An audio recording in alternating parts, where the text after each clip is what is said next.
दोस्तों, एक ऐसी घटना जिसे सुनकर सबके रोंगटे खड़े हो जाएंगे। एक गांव में एक गरीब किसान की 4 बेटियां बिन शादी के गर्भवती हो गई। सबका यही सवाल था कि ये कैसे हो सकता है, इस बच्चे के बाप कौन है। ये घटना सारे गांव वालों को हिलाकर रख दिया। गांव का हर इंसान ये सोचकर परेशान था कि वो कौन दरिंदा है जो एक एक करके इन बिन मां की मासूम बेटियों की जिंदगी खराब कर रहा है। ये दिल दहला देने वाली सच्ची घटना जरूर सुने। यदि आपको इस तरह का वीडियो देखना पसंद हो तो वीडियो को एक लाइक और चैनल को सब्सक्राइब जरूर करें। सिंधु नदी के किनारे बसे एक छोटे से गांव हरिपुर में रामदास अपनी 4 बेटियों सावित्री, कमला, राधा और छोटी बेटी अनुराधा के साथ रहता था। रामदास की पत्नी लक्ष्मी अनुराधा के जन्म के कुछ समय बाद ही बीमारी के कारण चल बसी थी। तब से रामदास ने अपनी बेटियों को मां और पिता दोनों का प्यार दिया। वो एक मेहनती किसान था जिसके पास थोड़ी सी जमीन थी और वह दिन रात मेहनत करके अपनी बेटियों को अच्छी परवरिश देता था। उसकी सबसे बड़ी बेटी सावित्री अब 22 वर्ष की हो चुकी थी और घर की जिम्मेदारियों को संभालने में अपने पिता का पूरा साथ देती थी। सावित्री एक समझदार और मेहनती लड़की थी। उसने अपनी मां की मृत्यु के बाद अपनी छोटी बहनों की देखभाल मां की तरह की थी। वो सुबह जल्दी उठकर घर का काम संभालती, खाना बनाती और अपने पिता के लिए खेत में ले जाने के लिए भोजन तैयार करती। उसकी बहनें भी घर के कामों उसका पूरा साथ देती थी। चारों बहनें आपस में बहुत प्यार और एकता के साथ रहती थी। गांव में लोग रामदास के परिवार की तारीफ करते थे और सावित्री की सुंदरता और समझदारी की चर्चा हर गली मोहल्ले में थी। एक सुहानी सुबह सूरज की पहली किरणें हरिपुर गांव में फैल रही थी। रामदास अपने छोटे से आंगन में बैठा हुआ था और सावित्री उसके लिए खाना तैयार कर रही थी। रामदास ने अपनी गहरी आवाज में कहा, सावित्री बेटी, जल्दी से खाना बांध दे, मुझे खेत पर जाना है। आज गंगा प्रसाद मेरा इंतजार कर रहा होगा। सावित्री ने रसोई से जवाब दिया, हाँ पिताजी, बस अभी तैयार करती हूं। उसने एक थाली में ताजा बनाई रोटियां, सब्जी और एक छोटा सा कटोरा खीर का रखा। खीर की मधुर खुशबू पूरे घर में फैल रही थी। रामदास ने मुस्कुराते हुए कहा, वाह बेटी, ये खीर की खुशबू तो कमाल की है। लगता है आज मेरी बेटी ने मेरे लिए खास खाना बनाया है। सावित्री ने शर्माते हुए जवाब दिया, जी पिताजी, आपको खीर बहुत पसंद है ना, इसलिए मैंने आज खास आपके लिए बनाई है। चलो अच्छा है, आज मैं पेट भरकर खाना खाऊंगा। अब मैं चलता हूं। बेटी, तुम अपनी और अपनी बहनों की देखभाल करना और हां, किसी अनजान को घर में मत आने देना, रामदास ने सावित्री को समझाते हुए कहा। सावित्री ने जवाब दिया, जी पिताजी, आप निश्चिंत रहें, आप भी अपना ख्याल रखिए। रामदास अपनी टोकरी उठाकर खेतों की ओर निकल गया। रास्ते में उसे उसका पुराना दोस्त गंगा प्रसाद मिला। गंगा प्रसाद और रामदास की दोस्ती बचपन से थी। दोनों एक दूसरे को भाई की तरह मानते थे। गंगा प्रसाद कुछ साल पहले व्यापार के सिलसिले में दूसरे गांव चला गया था, लेकिन हाल ही में वो हरिपुर वापस लौटा था। उसने हंसते हुए कहा, अरे रामदास, आज तो बहुत देर कर दी। रामदास ने जवाब दिया, हाँ कुछ नहीं, बस सावित्री से थोड़ी बात कर रहा था। गंगा प्रसाद ने पुरानी यादें ताजा करते हुए कहा, अच्छा, अब तो तुम्हारी सावित्री भी बड़ी हो गई होगी। जब वो छोटी थी तब मैं उसे अपने कंधों पर बिठाकर मेला दिखाने ले जाता था, लेकिन अब तो पूरे 10 साल बाद गांव लौटा हूं, किसी से मिलने का मौका ही नहीं मिला। रामदास ने गर्व से कहा, हाँ दोस्त, जब से लक्ष्मी का देहांत हुआ, सावित्री ने ही अपनी बहनों को मां की तरह संभाला है। मैं बहुत भाग्यशाली हूं कि मेरी बेटी इतनी समझदार है। गंगा प्रसाद ने उत्साह से कहा, फिर तो मुझे भी सावित्री और बाकी बेटियों से मिलना पड़ेगा। चल, आज रात का खाना तेरे घर पर ही खाते हैं। रामदास ने खुशी से जवाब दिया, ठीक है भाई, आज रात तू मेरे घर आ। शाम को जब सूरज ढल रहा था, रामदास गंगा प्रसाद को अपने घर ले आया। सावित्री और उसकी बहनें घर के आंगन में काम कर रही थी। रामदास ने जोर से पुकारा, सावित्री, कमला, राधा, अनुराधा, देखो कौन आया है। रामदास की आवाज सुनकर चारों बहनें बाहर आई। पिताजी, आप आ गए। और ये कौन है? सावित्री ने पूछा। रामदास ने मुस्कुराते हुए कहा, बेटी, ये मेरा दोस्त गंगा प्रसाद है। तुम्हें याद है, जब तुम छोटी थी तो ये तुम्हें मेला दिखाने ले जाया करता था। सावित्री ने हंसते हुए कहा, हाँ पिताजी, चाचा जी को भला मैं कैसे भूल सकती हूं। गंगा प्रसाद ने तारीफ करते हुए कहा, वाह सावित्री बेटी, तुम तो सचमुच बहुत बड़ी हो गई हो। बिल्कुल अपनी मां लक्ष्मी जैसी लग रही हो। इसके बाद सावित्री शर्माते हुए बोली, अब आप लोग बैठ जाइए, मैं ही खाना लगा देती हूं। इतना कहकर सावित्री रसोई की ओर बढ़ गई। सभी लोग अंदर गए और आराम से खाना खाया। गंगा प्रसाद ने रामदास की बेटियों की तारीफ की और पुरानी बातें याद की। रात बीत गई और गंगा प्रसाद अपने घर लौट गया। कुछ दिन ऐसे ही गुजर गए। गंगा प्रसाद अक्सर रामदास के घर आता जाता रहता था। एक दिन जब दोनों दोस्त खेतों में काम कर रहे थे, गंगा प्रसाद ने गंभीर स्वर में कहा, रामदास, क्या तूने कभी सावित्री की शादी के बारे में नहीं सोचा? वो अब बड़ी हो गई है। रामदास ने जवाब दिया, क्या करूं भाई, सोचा तो है, लेकिन कोई अच्छा सा लड़का मिले तब ना। मैंने अपनी बेटियों को बड़े नाजों से पाला है और अभी मेरी बाकी 3 बेटियां छोटी हैं, इसलिए सावित्री को शादी के लिए मनाना थोड़ा मुश्किल है। गंगा प्रसाद ने समझाया, देख भाई, मजबूरियां तो हमेशा रहेंगी। इसका मतलब ये नहीं कि तू अपनी बेटी की शादी न करे। सावित्री अब जवान हो रही है, कहीं ऐसा न हो कि कोई गलती हो जाए। इससे अच्छा है कि तू उसकी शादी कर दे। रामदास ने कहा, हाँ भाई, तू सही कह रहा है, मैं इस बारे में कुछ सोचता हूं। फिर गंगा प्रसाद ने हंसते हुए कहा, सोचना क्या, जल्दी से एक अच्छा सा लड़का देख और रिश्ता तय कर दे। रामदास ने हामी भरी और मन ही मन सावित्री के लिए एक अच्छा रिश्ता ढूंढने का फैसला किया। सावित्री की सुंदरता और अच्छे स्वभाव के कारण जल्द ही गांव के एक सम्मानित परिवार से रिश्ता आ गया। रामदास ने सावित्री से कहा, बेटी, मैंने तेरा रिश्ता गांव के हरिपाल के बेटे श्याम से तय कर दिया है। तुझे कोई आपत्ति तो नहीं? सावित्री ने विनम्रता से जवाब दिया, पिताजी, आपने जो फैसला लिया है वो मेरे लिए ठीक ही होगा। मुझे कोई आपत्ति नहीं। रिश्ता तय हो गया और अगले साल के लिए शादी की तारीख भी रख दी गई। लेकिन एक दिन अचानक सावित्री की तबीयत खराब हो गई। उसे बार बार उल्टियां होने लगी।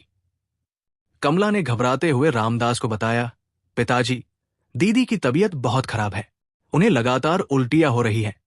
रामदास ने चिंतित होकर कहा, क्या उल्टियां? जल्दी से वैद्य जी को बुला ला। कुछ देर बाद गांव की एक बुजुर्ग महिला, जो वैद्य का काम भी करती थी, घर आई। उसने सावित्री की जांच की और रामदास को एकांत में बुलाकर कहा, रामदास, तुम्हारी बेटी सावित्री मां बनने वाली है। यह सुनकर रामदास के पैरों तले जमीन खिसक गई। ये क्या कह रही हो वैद्य मां? ये नहीं हो सकता। सावित्री का तो विवाह भी नहीं हुआ। तुम्हें जरूर कोई गलतफहमी हुई है। वैद्य मां ने गंभीर स्वर में कहा, मैंने अच्छे से जांच की है रामदास, कोई गलतफहमी नहीं है। वैद्य मां के जाने के बाद रामदास ने सावित्री से सख्ती से पूछा, सावित्री, ये सब क्या है? सच सच बता, ये कैसे हुआ? सावित्री ने रोते हुए कहा, पिताजी, मेरा विश्वास कीजिए, मुझे कुछ नहीं पता। मैंने ऐसा कोई गलत काम नहीं किया। मैं तो घर से बाहर भी नहीं निकलती। रामदास गुस्से में चिल्लाए, मुझे पागल समझती है? सच बता, ये सब कैसे हुआ? सावित्री ने बार बार यही कहा, पिताजी, मैं सच कह रही हूं, मुझे कुछ नहीं पता। रामदास का मन उलझन में पड़ गया। वो सावित्री को लेकर दूसरे गांव के एक मशहूर वैद्य के पास गया। रास्ते में उसे गंगा प्रसाद मिल गया। उसने पूछा, अरे रामदास, इतनी जल्दी में कहां जा रहे हो? रामदास ने संक्षेप में जवाब दिया, बस सावित्री की तबीयत खराब है, वैद्य के पास जा रहा हूं। गंगा प्रसाद ने जिद करते हुए कहा, मैं भी साथ चलता हूं। सावित्री मेरी भी बेटी जैसी है। रामदास उसे मना नहीं कर सका और दोनों सावित्री को लेकर वैद्य के पास गए। वैद्य ने भी यही बताया कि सावित्री गर्भवती है। यह सुनकर रामदास और गंगा प्रसाद स्तब्ध रह गए। रामदास ने सावित्री को एक सुनसान जंगल की ओर ले जाया। वहां उसने सावित्री से फिर पूछा, बेटी, सच बता, ये सब कैसे हुआ? किसका पाप है ये? सावित्री ने फिर से रोते हुए कहा, पिताजी, मुझे विश्वास कीजिए, मुझे कुछ नहीं पता। मैंने कोई गलत काम नहीं किया। रामदास ने गुस्से और दुख में कहा, यह नहीं हो सकता, तू सच नहीं बता रही। अगर यह बात गांव में फैल गई तो हमारी और तुम्हारी बहनों की बदनामी होगी। मैं ऐसा नहीं होने दूंगा। गंगा प्रसाद ने बीच में कहा। रामदास, एक बार उसकी बात तो सुन ले। लेकिन रामदास का गुस्सा और समाज का डर उस पर हावी हो गया। वो सावित्री को एक गहरे कुएं के पास ले गया। सावित्री ने घबराते हुए कहा, पिताजी, आप क्या कर रहे हैं? मुझे डर लग रहा है। रामदास ने आंसुओं के साथ कहा, मुझे माफ कर बेटी। मैं समाज के तानों और बदनामी से बचने के लिए मजबूर हूं। अगर तू रही तो मेरी बाकी बेटियों की जिंदगी बर्बाद हो जाएगी। सावित्री चिल्लाती रही, पिताजी, ऐसा मत कीजिए, मैं सच कह रही हूं। लेकिन रामदास ने उसकी एक न सुनी और उसे कुएं में धक्का दे दिया। सावित्री की चीखें जंगल में गूंजी और फिर सब शांत हो गया। गंगा प्रसाद ने हैरानी और दुख से कहा, यह तूने क्या किया रामदास? रामदास ने टूटे हुए स्वर में कहा, मुझे और कोई रास्ता नहीं दिखा। मैं अपनी बाकी बेटियों की जिंदगी नहीं बर्बाद होने दे सकता। दोनों चुपचाप अपने अपने घर लौट गए। रामदास जब घर पहुंचा तो उसकी तीनों बेटियां कमला, राधा और अनुराधा ने पूछा, पिताजी, आप अकेले क्यों आए? दीदी कहाँ है? रामदास ने बहाना बनाते हुए कहा, सावित्री को मैं तुम्हारी बुआ के पास छोड़ आया। उसकी तबीयत ठीक नहीं थी, तो वहां वो ठीक हो जाएगी।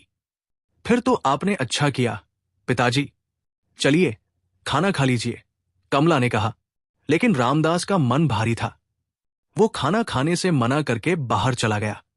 रात में अकेले बैठकर वो सोचता रहा, आज तो मैं इनके सवालों से बच गया, लेकिन आगे क्या होगा? अगर कोई फिर से सावित्री के बारे में पूछेगा तो मैं क्या जवाब दूंगा? कुछ महीने बीत गए। रामदास हर दिन सावित्री की याद में परेशान रहता था। वो गांव वालों के सवालों से बचने के लिए बहाने बनाता। लेकिन एक दिन फिर से एक नया संकट आ खड़ा हुआ। उसकी दूसरी बेटी कमला की तबीयत खराब हो गई। उसे भी उल्टियां और चक्कर आने लगे। कमला ने कमजोर आवाज में कहा, पिताजी, मुझे नहीं पता क्या हुआ। कल रात से उल्टियां हो रही हैं और मुझे चक्कर आ रहे हैं। रामदास का दिल धक से रह गया। हे भगवान, कहीं ये भी वही। उसने मन ही मन सोचा। वो तुरंत एक ऐसे वैद्य को बुलाने गया जिसे गांव में कम लोग जानते थे। वैद्य ने कमला की जांच की और रामदास को बताया, तुम्हारी बेटी मां बनने वाली है। यह सुनकर रामदास का गुस्सा और डर फिर से भड़क उठा। उसने कमला से पूछा, ये क्या सुन रहा हूं? सच बता, ये सब कैसे हुआ? कमला ने कमजोर आवाज में कहा, पिताजी, मुझे मेरी मां की कसम, मुझे कुछ नहीं पता। मैंने कोई गलत काम नहीं किया। रामदास गुस्से में चिल्लाया, तू भी वही बात कह रही है जो सावित्री कह रही थी। मैं अब और बदनामी नहीं सह सकता। कमला ने रोते हुए कहा, पिताजी, मैं सच कह रही हूं। अगर आपको मुझ पर यकीन नहीं तो मैं अपनी जान दे दूंगी। रामदास ने उसे रोक लिया और कहा, नहीं बेटी, ऐसा मत कर। मुझे तेरी बात पर यकीन है, लेकिन इस समस्या का कोई हल निकालना होगा। रामदास को अब समझ आ गया कि यह कोई साधारण बात नहीं है। उसने फैसला किया कि वह इस बार राजा विक्रमादित्य के पास जाएगा। वो कमला को घर पर छोड़कर महल की ओर निकल गया। महल में राजा विक्रमादित्य अपनी सभा में बैठे थे। रामदास ने उनके सामने जाकर कहा, महाराज, मेरी मदद कीजिए, मैं बहुत बड़ी मुसीबत में हूं। राजा ने पूछा, क्या हुआ? रामदास, तुम इतने परेशान क्यों हो? महाराज, ये बात मैं सबके सामने नहीं कह सकता। कृपया मुझे आपसे एकांत में बात करने का मौका दें। रामदास ने विनती की। राजा ने उसे अपने कक्ष में बुलाया और पूछा, अब बताओ, क्या बात है? रामदास ने सारी कहानी, सावित्री की बीमारी, वैद्य की बात और अपने भयानक निर्णय सब कुछ राजा को बता दिया। उसने ये भी बताया कि अब उसकी दूसरी बेटी कमला के साथ भी वही हुआ है। रामदास ने आंसुओं के साथ कहा, महाराज, मेरी बेटियां बहुत समझदार है। वे घर से बाहर नहीं निकलती। फिर भी ये सब कैसे हो रहा है? मैं आपसे न्याय की गुहार लगाने आया हूं। राजा विक्रमादित्य गहरी सोच में पड़ गए। ये मामला वाकई बहुत गंभीर है। तुमने अपनी बड़ी बेटी की बात पर यकीन नहीं किया और उसे मार डाला। ये तुम्हारी सबसे बड़ी गलती थी। अगर तुम तब मेरे पास आते तो शायद आज ये नौबत ना आती। रामदास ने कहा, मुझे माफ कर दीजिए महाराज। मैं एक बाप हूं और मुझे समाज की बदनामी का डर था। तुम भी सजा के पात्र हो, लेकिन पहले हमें उस दुष्ट को पकड़ना होगा जिसने तुम्हारी बेटियों की जिंदगी बर्बाद की। तुम घर जाओ और किसी को कुछ मत बताना, हम इस मामले का हल निकालेंगे, राजा ने आश्वासन दिया। रामदास घर लौट गया और राजा पूरी रात इस विचित्र मामले के बारे में सोचते रहे। अगली सुबह राजा ने अपने विश्वस्त मंत्री विश्वनाथ को बुलाया। मंत्री जी, ये मामला बहुत उलझा हुआ है, हमें उस दुष्ट को पकड़ना होगा जो इस अपराध का जिम्मेदार है। मंत्री विश्वनाथ ने कहा, महाराज, आप कोई योजना बनाएं, मैं आपका पूरा साथ दूंगा। राजा ने धीरे से अपनी योजना बताई।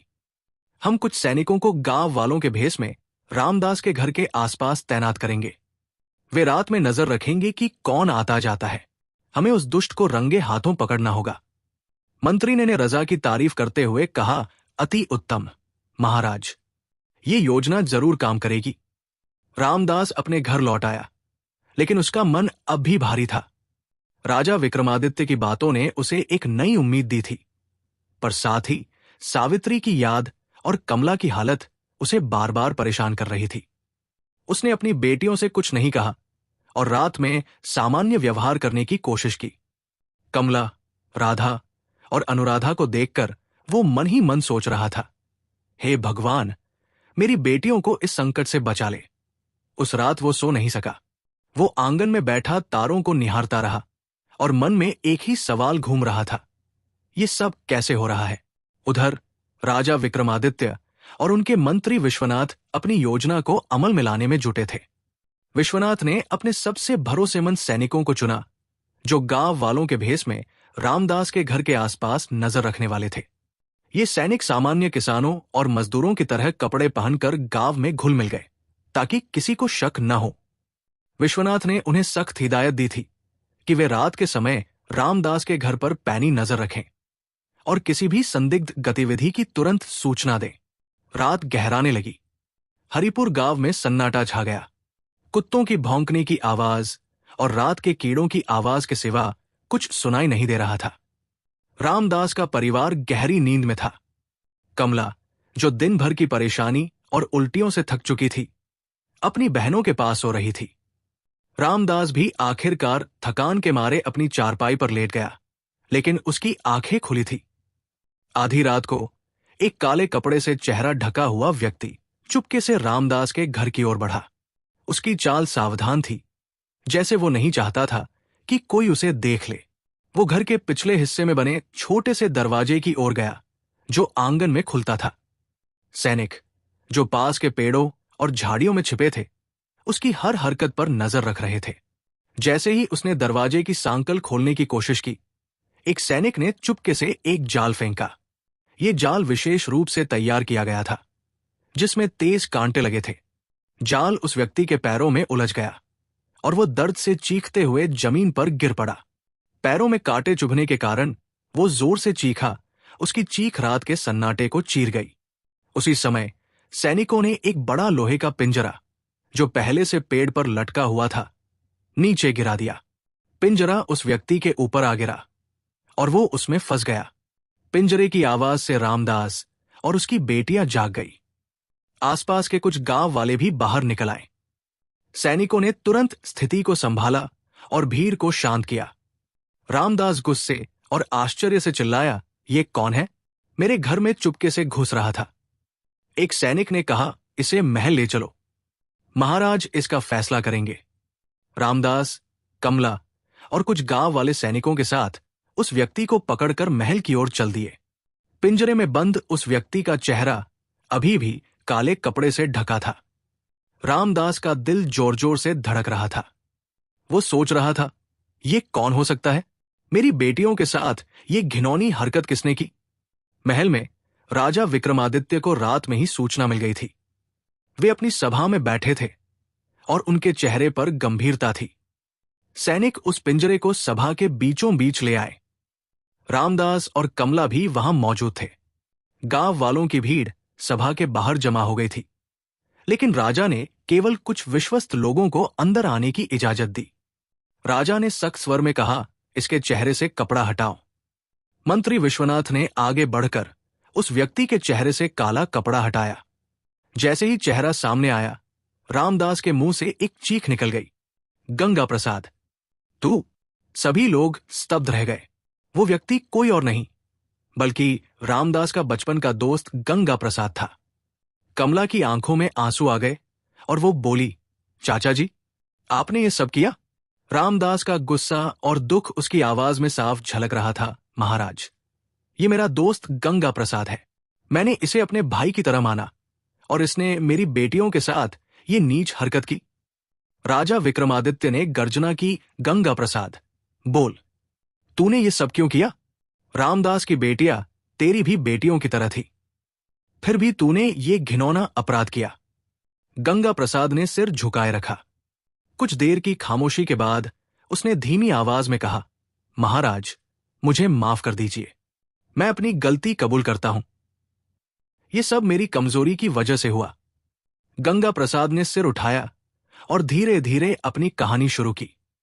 महाराज, जब मैं इस गांव में रहता था, तब रामदास और मैं बचपन के दोस्त थे। मैं उसकी बेटियों को अपनी बेटियों की तरह मानता था। लेकिन कुछ साल पहले मुझे व्यापार के लिए दूसरे गांव जाना पड़ा। वहां मेरी जिंदगी मुश्किल थी। मेरी शादी नहीं हो सकी क्योंकि कोई भी व्यापारी को अपनी बेटी देना नहीं चाहता था। लोग ताने मारते थे कि मैं बूढ़ा हो गया हूं और अब मुझे कोई नहीं मिलेगा। जब मैं कई साल बाद हरिपुर लौटा तो रामदास से मेरी मुलाकात हुई। वो मुझे अपने घर ले गया। वहां मैंने सावित्री को देखा। वो अब जवान और खूबसूरत हो गई थी। मेरे मन में गलत ख्याल आने लगे।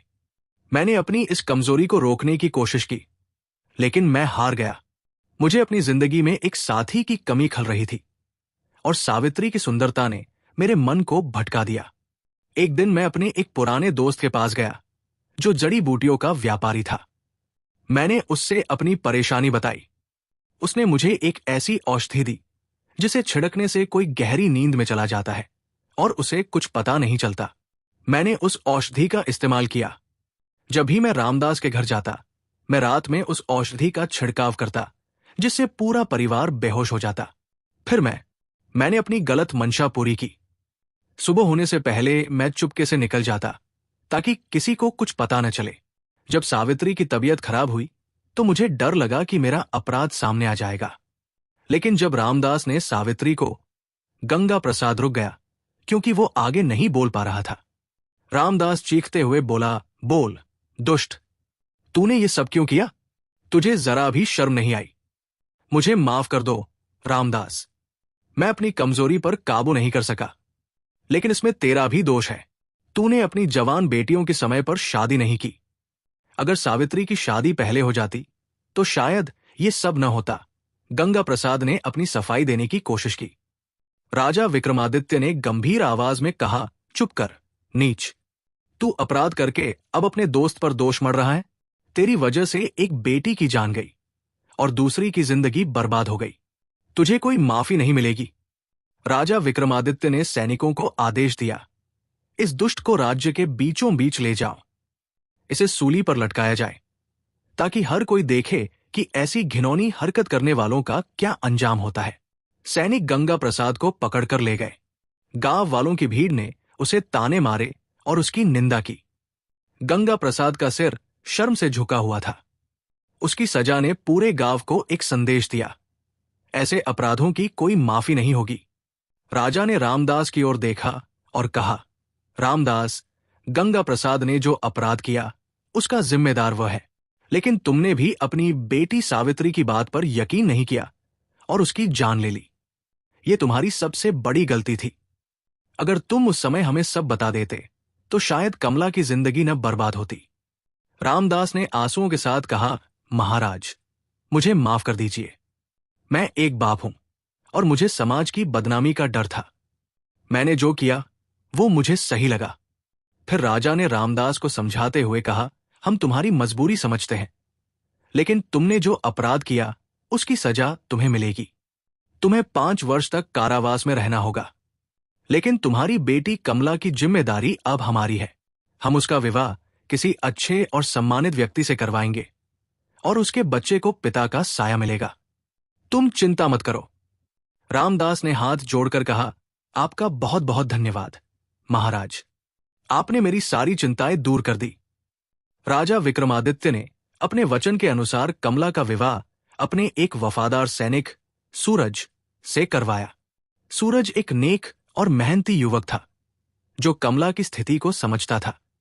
उसने कमला को पूरे सम्मान के साथ अपनाया और उसके होने वाले बच्चे को भी अपने बच्चे की तरह प्यार देने का वादा किया। राधा और अनुराधा की भी शादी राजा ने अपने महल के 2 अन्य सैनिकों रमेश और किशोर से करवा दी। दोनों सैनिक न केवल बहादुर थे बल्कि दयालु और परिवार के प्रति समर्पित भी थे।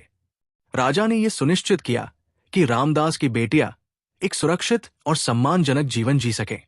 राधा और अनुराधा को राजा ने अपने महल में काम करने वाली दासियों के साथ शिक्षा और प्रशिक्षण के लिए भेजा ताकि वे आत्मनिर्भर बन सके। दोनों बहनें मेहनती थी और जल्द ही महल में अपनी जगह बना ली। कमला का बच्चा, एक सुंदर बेटी का जन्म हुआ और सूरज ने उसे अपनी बेटी की तरह प्यार दिया। 5 साल बाद जब रामदास अपनी सजा पूरी करके कारावास से बाहर आया तो उसने अपनी तीनों बेटियों को खुशहाल और सुरक्षित देखा। कमला अपनी बेटी और पति सूरज के साथ एक छोटे से घर में सुखी जीवन बिता रही थी। राधा और अनुराधा भी अपने अपने परिवारों के साथ खुश थी। रामदास की आंखों में आंसू आ गए। वो महल गया और राजा विक्रमादित्य के सामने सिर झुकाकर बोला, महाराज, आपने मेरी बेटियों को नया जीवन दिया। मैं आपका हमेशा आभारी रहूंगा।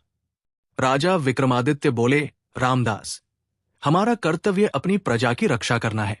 तुमने अपनी गलती की सजा भुगत ली। अब अपनी बेटियों के साथ समय बिताओ और उन्हें प्यार दो। रामदास अपने गांव लौट आया और अपनी बेटियों के साथ समय बिताने लगा।